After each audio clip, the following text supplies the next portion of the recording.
Hello and welcome to एनजेटी सब classes. प्यारे बच्चों, लास्ट वीडियो में हमने आपने जो टॉपिक डिस्कस किया था वो था न्यूटन्स फर्स्ट लॉ, और हमने आपने ये देखा था कि कैसे न्यूटन्स फर्स्ट लॉ में बॉडी के मास को लेकर के ये हमने आपने बताया था कि अगर कोई बॉडी रेस्ट में है तो वो रेस्ट में रहेगी, और अगर कोई मोशन में है तो वो मोशन में रहेगी। क्यों?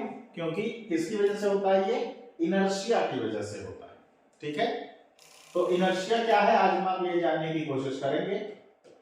तो मैं आपको बता दूं, इनर्शिया किसी भी बॉडी की वह इंटरनल और फंडामेंटल मैसिव प्रॉपर्टी है जिसकी वजह से अगर कोई बॉडी किसी स्टेट में है तो वो अपने उसी स्टेट को कंटिन्यूअसली बनाए रखती है।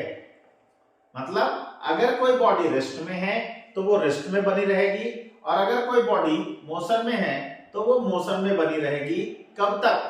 जब तक कि उस पर कोई एक्सटर्नल फोर्स ना लगाया जाए तब तक। Inertia is an internal and fundamental massive property of an object due to which it continues its state of rest और स्टेट ऑफ मोशन और state of direction until an external force is not applied on it। जब तक किसी body पर कोई external force नहीं लगाया जाएगा वो बॉडी अपने स्टेट ऑफ रेस्ट में, स्टेट ऑफ मोशन में या state of motion direction during state of direction during motion में कंटिन्यूज अपने स्टेट को करेगा। कब तक? जब तक कि उस पर कोई एक्सटर्नल फोर्स ना लगे तब तक। ठीक है, तो इनर्शिया कितने टाइप का होता है? इनर्शिया बेटे 3 टाइप्स का है। कितने टाइप का है? इनर्शिया 3 टाइप का है। कौन कौन सा? पहला है इनर्शिया ऑफ रेस्ट। पहला है इनर्शिया ऑफ रेस्ट। ये क्या होता है? ये किसी भी बॉडी की वह इंटरनल, फंडामेंटल और मैसिव प्रॉपर्टी है जिसकी वजह से अगर कोई बॉडी रेस्ट में है तो वो रेस्ट में बनी रहेगी जब तक कि उस पर एक्सटर्नल फोर्स ना लगाया जाए तब तक। ठीक है, या हम आप इसको एक और तरीके से डिफाइन कर सकते हैं। कितने तरीके से? 2 तरीके से। पहला कर दिया कि अगर कोई बॉडी रेस्ट में है तो वो रेस्ट में बनी रहेगी जब तक कि उस पर कोई एक्सटर्नल फोर्स ना लगाया जाए तब तक। एक तो ये तरीका है जिससे हम आप क्या कर सकते हैं, इनर्शिया ऑफ रेस्ट को डिफाइन कर सकते हैं।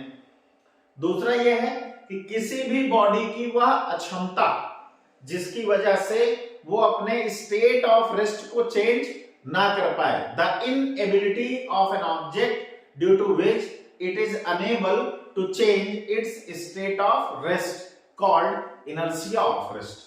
किसी भी बॉडी की वो मजबूरी, कमजोरी, अक्षमता जिसकी वजह से वो अपने स्टेट ऑफ रेस्ट को चेंज करके दूसरे स्टेट में ना जा पाए, उसे क्या कहते हैं? इनर्शिया ऑफ रेस्ट कहते हैं। ठीक है, अब दूसरा कौन सा टाइप है बेटे?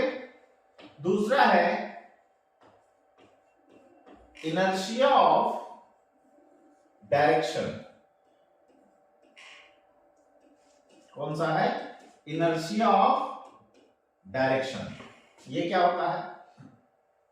किसी भी बॉडी की वह इंटरनल और फंडामेंटल मैसिव प्रॉपर्टी जिसकी वजह से अगर वो बॉडी मोशन में है तो अपने मोशन को कंटिन्यू बनाए रखती है जब तक कि उस पर कोई एक्सटर्नल फोर्स ना लगे।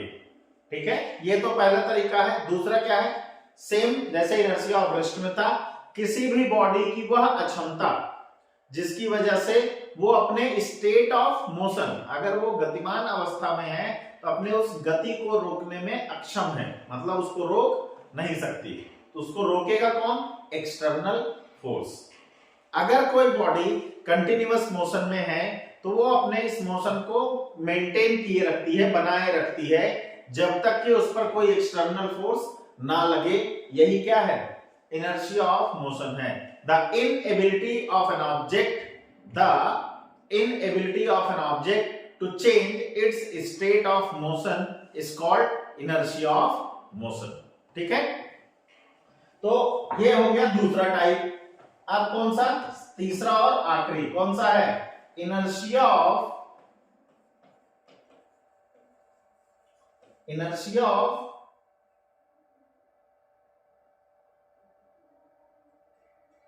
डायरेक्शन।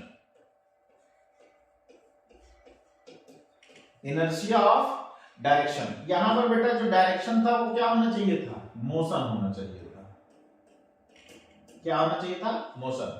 हम यहां पर किसकी बात किए थे सेकंड केस में? Inertia of motion. ठीक है, बात सही किए थे, लिखा गलत था। इनर्शिया ऑफ डायरेक्शन क्या है? जब कोई बॉडी मूव कर रही होती है बेटा, तो वो एक पर्टिकुलर डायरेक्शन में चल रही होती है। ठीक है, जैसे हम आप जब साइकिलिंग कर रहे होते हैं, हम आप साइकिल चला रहे होते हैं, तो हमारे आपके हाथ में उसका हैंडल होता है। जब तक हम आप अपने हाथ से उसके हैंडल को घुमाए ना, तब तक वो क्या करेगी? सीधे चलती चली जाएगी। ठीक है, या हम आप साइकिल का हैंडल छोड़ करके चलाएं तो भी सीधे चलेगी। कब तक? जब तक टायर पर लगने वाला फ्रिक्शन फोर्स या सरफेस स्मूथ रहेगा और फ्रिक्शन फोर्स कम रहेगा। ठीक है, जैसे ही सरफेस रफ होगा या फ्रिक्शन फोर्स बढ़ जाएगा, तो अगर हम आप हैंडल छोड़ करके साइकिल चला रहे हैं तो उसका हैंडल जो है इधर उधर बेंड होगा, या अगर हम आप पकड़ के चला रहे हैं तो आपको ही उसे घुमाना पड़ेगा, तभी वो घूमेगा। नहीं तो वो क्या करता है? सीधे चलता चला जाता है। The inability of an object to change its direction during motion is called inertia of direction.